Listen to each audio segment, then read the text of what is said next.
Bihirang mga larawan. Noong 1914, dinala ni Marie Curie ang kanyang X-ray car sa larangan ng digmaan. Tumulong ito sa mga doktor na makita at magamot ang mga sugat ng mas epektibo. Sa unang digmaang pandaigdig, kabilang sa mga unang eksperimento sa body armor, ang isang dagger gauntlet, bahagi proteksyon, bahagi armas.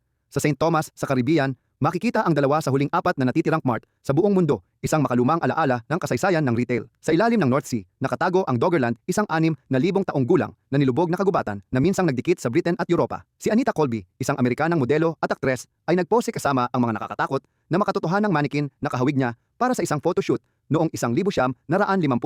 Ang mga Romanong dice mula ika-1 hanggang ika-3 siglo ay may parehong mga marka o pips na ginagamit pa rin natin sa modernong dice. Ang ilang bagay hindi nagbabago. Ang interpretasyon ni Joan Miró sa obra ni John Steen na The Dancing Lesson ay ginawang isang surreal na sayaw ng mga hugis at kulay. At sa Serbia, nakuhanan ng drone ang kamanghamanghang laki ng protesta na tinawag na The Light of Hope, isang dagat ng mga ilaw na nagbigay liwanag sa gabi.